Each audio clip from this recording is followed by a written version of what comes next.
Yo semua, balik lagi bareng gue Pian Rafe. Dan seperti biasa di video kali ini gue bakalan lanjutin alur cerita yang sebelumnya pernah gue upload. Dan gak kerasa juga gue udah sampai ke session 8 dari alur Battle Through the Heaven kelanjutannya ini ya, yang berjudul Benua Kaisar. Dan tanpa banyak basa-basi lagi, yuk kita langsung cek di out aja alur ceritanya.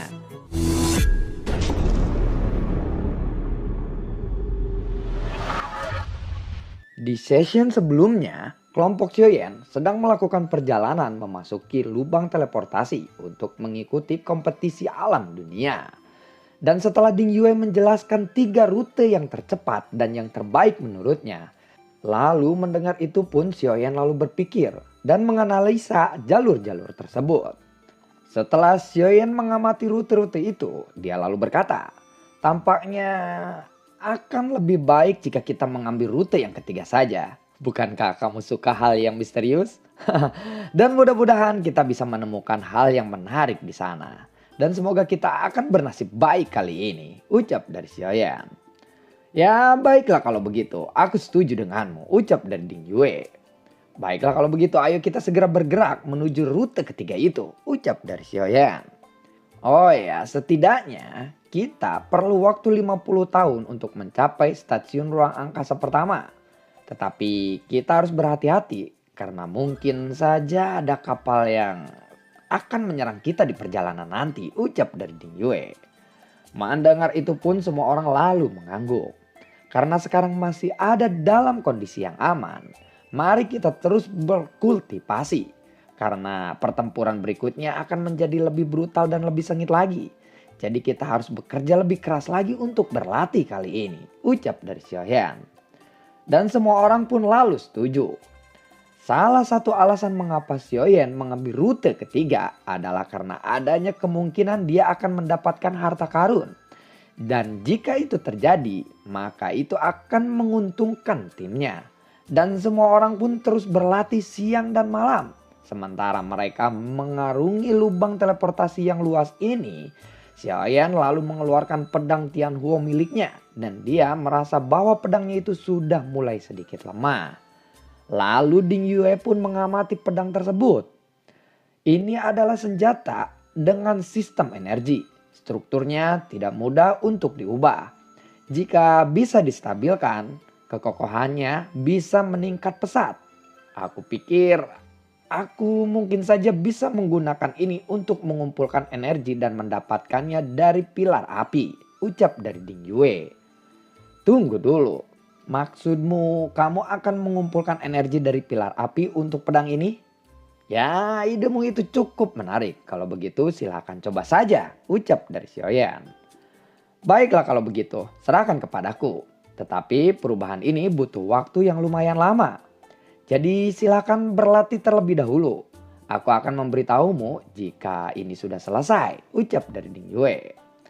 Xiaoyan mendengar itu pun dia lalu mengangguk dan segera masuk ke ruangan pelatihannya. Kemudian dia memasuki menara Jinsen lagi. Hei Xiaoyan, sepertinya kamu sudah tahu bahwa menara virtual ini begitu diinginkan oleh orang-orang yang kuat di luar sana, bukan? Ucap dari Zhan Lao. Mendengar itu Xiaoyan mengangguk. Aku terkejut ketika melihat orang-orang aliansi dewa itu benar-benar memperebutkan menara Jinsen ini, ucap dari Xiaoyan. Aku akan memberitahumu satu hal. Menara virtual Jinsen ini bisa menumbangkan 3.000 kerajaan di seluruh dunia. Jika jatuh ke tangan dewa aliansi, maka ini akan menjadi bencana besar untuk seluruh dunia. Ucap dari Zhan Lao. Bisa menumbangkan 3.000 kerajaan di dunia ini, jawab dari Xiaoyan. Iya, maka dari itu aku melarangmu untuk menggunakan kekuatan menara ini kecuali itu sangatlah mendesak. Jika terlalu sering digunakan, itu akan sepenuhnya terekspos dan semua orang akan mengejarmu untuk membunuhmu, ucap dari Zhan Lao. Sebenarnya apa hubungan menara ini dengan gue? Tanya dari Xiaoyan. Kamu tidak perlu memikirkan itu. Lagi pula, aku juga tidak bisa terlalu banyak memberitahumu mengenai hal itu, jawab dari Zhan Lao. Bisakah Anda memberitahuku nama dari pemilik menara ini sebelumnya? Tanya dari Xiaoyan. Zhan Lao lalu menjawab, menyebutkan nama pemilik sebelumnya dari menara Zinsen ini itu sangatlah dilarang. Tetapi jika kamu benar-benar ingin mengetahui hal seperti itu, satu-satunya jalan adalah dengan menjadi lebih kuat lagi. Dan akhirnya kamu akan tahu siapa pemilik dari menara Zinsen ini sebelumnya. Jawab dari Zhan Lao. Memangnya aku harus seberapa kuat untuk memenuhi syarat itu? Tanya dari Xiaoyan lagi. Teruslah menjadi lebih kuat dan lebih kuat lagi. Hanya itu yang bisa aku katakan kepadamu pada saat ini. Ucap dari Zhan Lao.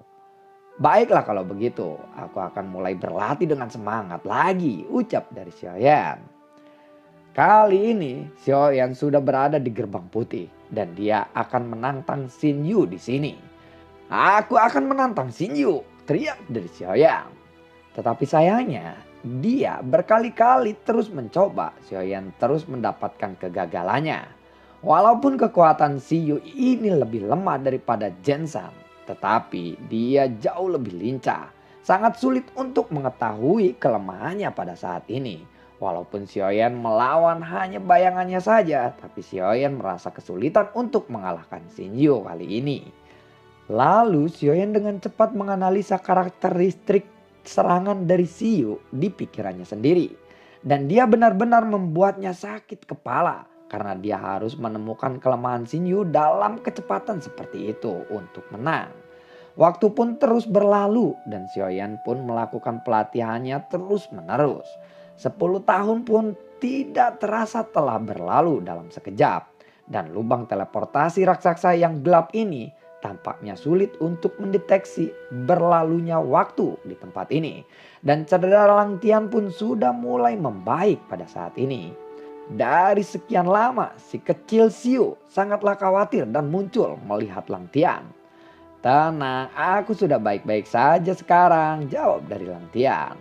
Setelah Lang Tian pulih, dia duduk di kabin di dek kapal. Dan semua orang pun duduk di sekitaran Lang Tian. Mereka semua ingin tahu apa yang telah terjadi kepada Lang Tian saat dia ditangkap oleh para aliansi dewa itu. Pada saat yang sama, Xiaoyan juga pun sudah keluar dari pelatihannya. Xiaoyan pun ingin tahu apa yang sebenarnya terjadi setelah Xiaoyan meninggalkan Wang Yuge waktu itu. Dan mengapa Lang Tian ditangkap oleh aliansi para dewa. Saat Xiaoyan datang, Lang Tian pun lalu berdiri. Dan dia sedikit terdiam untuk sementara waktu. Xiaoyan, ucap dari Lang Tian sambil menangkupkan tangannya saat dia melihat Xiaoyan keluar dari pelatihannya. Kamu tidak perlu begitu sopan kepadaku, karena aku sudah menganggapmu sebagai saudaraku sendiri. Aku telah berjanji untuk melindungimu. Kali ini aku hanya ingin tahu kenapa aliansi dewa menangkapmu waktu itu, ucap dari Xiaoyan. Mendengar itu, Lang Tian pun lalu menjawab. Waktu itu setelah kamu pergi dari Wan Yuge, aku terus mencoba untuk memperbaiki ramuan sesuai dengan resep. Ketika waktu permurnian ramuan ini mendekati akhir, aku tahu bahwa beberapa ramuan obat ini bisa meningkatkan kekuatan jiwa. Kemudian aku mulai mencoba membuat ramuan yang lain yang bisa meningkatkan doki dan kekuatan jiwa sekaligus secara bersamaan. Bagaimanapun itu adalah dua jenis energi yang tidak bisa dicampurkan dalam satu sama lainnya. Kemungkinan berhasilnya sangatlah kecil. Tetapi ternyata aku telah berhasil memurnikan ramuan seperti itu pada waktu itu, ucap dari Lang Tian. Mendengar itu, Xiaoyan pun sedikit terkejut. Dia menyadari bahwa teknik pemurnian Lang Tian benar-benar sudah melampauinya. Setelah pemurnianmu berhasil, bukankah Wang Yuge seharusnya memberimu hadiah pada waktu itu? Tanya dari Xiaoyan lagi. Ya, setelah aku berhasil, mereka memintaku untuk menyerahkan resepnya. Dan aku memberikan mereka resepnya. Mereka berniat ingin membuat ramuan ini dalam jumlah yang besar. Tetapi alkemis yang lain tidak bisa membuatnya. Walaupun sudah aku berikan resepnya. Kemudian mereka memintaku untuk membuat lebih banyak lagi. Tetapi karena aku tidak mau, aku pun dipenjara oleh mereka. Dan suatu hari aku dipukuli sampai koma. Sejak saat itu aku tidak tahu apa-apa lagi yang terjadi padaku, ucap dari Lang Tian. Hmm, jadi begitu. Mungkinkah Wang Yuge memiliki hubungan dengan aliansi dewa? Tanya dari Xiaoyan. Lang Tian mendengar itu dia menggelengkan kepalanya karena dia memang tidak tahu apa-apa. Ketua Wang Yuge sebenarnya tidak pernah muncul. Jika tebakanku benar, ketua Wang Yuge adalah Jiang Ya dari aliansi dewa itu, ucap dari Ding Yue yang mendengar percakapan Xiaoyan dan juga Lang Tian. Aku benar-benar menyesal telah meninggalkan Lang Tian di sana pada waktu itu.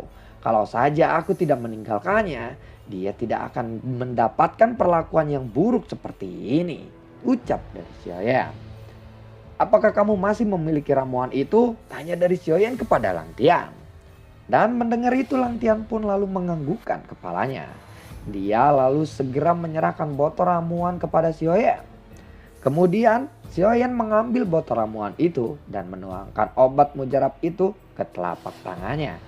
Ramuan itu pun tiba-tiba menyebar dan menunjukkan warna hitam dan putih.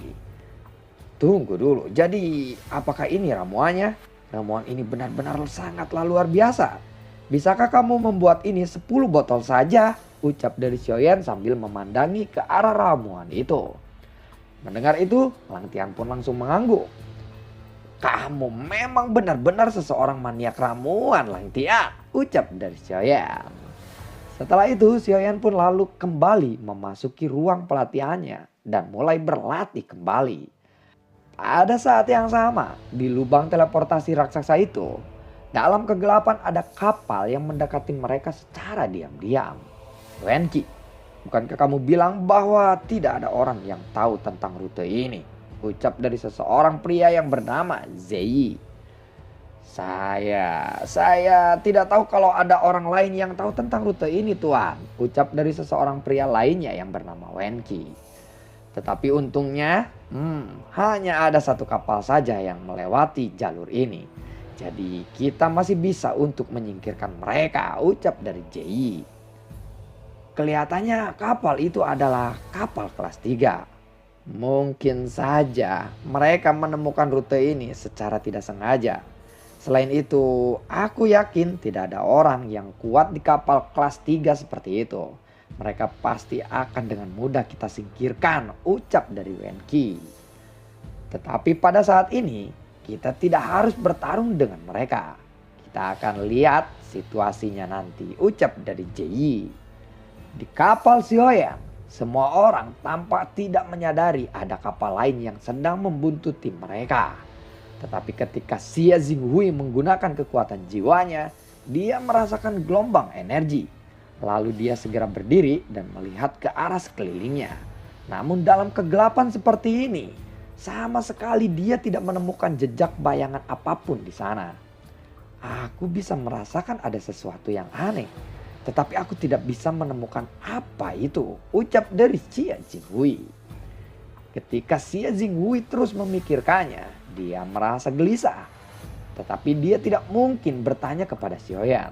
Karena dia tidak mau mengganggu pelatihannya Xiaoyan. Dia sedang berlatih. Jadi dia menemui Ding Yue yang berada di loteng dan dia masih sedang memperbaiki pedang Xiaoyan itu. Nona Ding Yue, bukankah Anda bilang bahwa tidak akan ada yang tahu mengenai soal rute ini? Tanya dari Xia Jinghui. Ya, itu benar. Memangnya kenapa? Apakah kamu menemukan ada kapal lain yang lewat rute ini? Ding Yue berbalik bertanya kepada Xia Jinghui. Aku sebenarnya belum menemukan kapal lain. Tetapi aku baru saja menemukan jejak fluktuasi energi yang sangat halus. Aku masih belum yakin apakah itu sebuah kapal atau hanya binatang raksasa saja. Jawab dari Xia Jinghui. Setelah Ding Yue mendengar itu, dia lalu berjalan keluar dari loteng dengan sesegera mungkin. Lalu dia segera bolak-balik dan mondar-mandir dari sisi dek kapal. Xia Jinghui pun lalu mengikutinya. Nona Ding Yue, apa yang kamu lakukan? Tanya dari Xia Jinghui. Aku sedang memikirkan, sepertinya tidak mungkin ada binatang raksasa di lubang teleportasi ini. Apakah kamu yakin bahwa kamu merasakan sebuah gelombang energi? Tanya dari Ding Yue. Xia Jinghui lalu mengangguk. Ya, aku memang dapat merasakannya. Ada gelombang energi di sekitaran sini. Tetapi ketika aku melihat sekelilingku, aku tidak melihat kapal lainnya ataupun benda yang besar lainnya. Ucap dari Xia Jinghui. Sepertinya ini akan gawat. Itu tidak mungkin. Itu mungkin saja sebuah kapal kelas 2. Karena kelas 2 memiliki perisai yang sangat menyembunyikan wujud aslinya dan kekuatan mereka pun dapat diredam. Tetapi sepertinya ada kemungkinan lain. Pasti ada bahtera lain di belakang kita. Jika mereka menyerang kita, kita akan dalam bahaya besar. Ucap dari Ding Yue. Mendengar itu pun, Xia Jinghui segera mengeluarkan sinyal bahaya. Lalu semua orang yang masih berlatih pun segera berkumpul di dek kapal dalam sekejap. Bahkan Xiaoyan yang dapat merasakan sinyal bahaya itu, dia pun segera keluar dari menara Jinsen Suling dan muncul di dek kapal dengan cepat. Setiap orang lalu menatap ke arah Ding Yue dan Xia Jinghui dengan rasa cemas. Tunggu dulu, jangan dulu panik.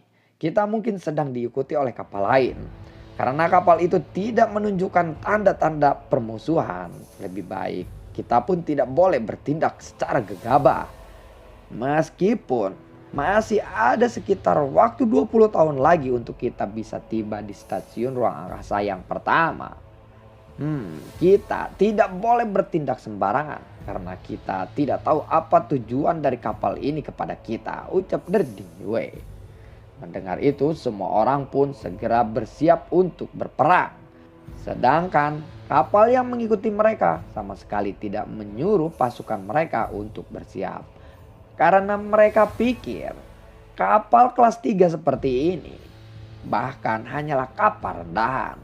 Mereka semua terus bergerak maju mengikuti kapal kelas 3 milik Xiaoyan ini. Sementara itu, kapal Gulan yang berada di belakang kapal Xiaoyan, mereka terus mengamati pergerakan dari kapal milik Xiaoyan ini. Sepertinya mereka menambah kecepatan mereka. Apakah mereka sudah menyadari keberadaan kita? Tanya dari Ji. Itu tidak mungkin tuan. Kapal kita bisa menyembunyikan diri dan kekuatannya. Bahkan kekuatan jiwa yang sangat kuat pun akan sulit untuk merasakannya. Ucap dari Wenqi. Kita tidak akan bisa memprovokasi mereka. Lebih baik kita pergi ke stasiun ruang angkasa pertama dan kita akan memikirkannya lagi. Apakah sebaiknya kita harus menyingkirkan kelompok ini atau tidak? Lebih baik saat ini kita harus mencapai stasiun pertama dulu, ucap dari Ji. Kewaspadaan ini terus berlangsung sehingga selama 20 tahun. Dan sebentar lagi mereka akan tiba di stasiun pertama ruang angkasa. Sebentar lagi kita akan tiba di stasiun pertama ruang angkasa. Dan banyak reruntuhan yang tidak jauh dari stasiun ruang angkasa pertama ini. Dan kapal mereka pasti akan muncul di stasiun ruangan angkasa pertama ini jika kita memang diikuti oleh sebuah kapal, ucap dari Ding Yue. Xiaoyan juga lalu melangkah keluar setelah mendengar itu.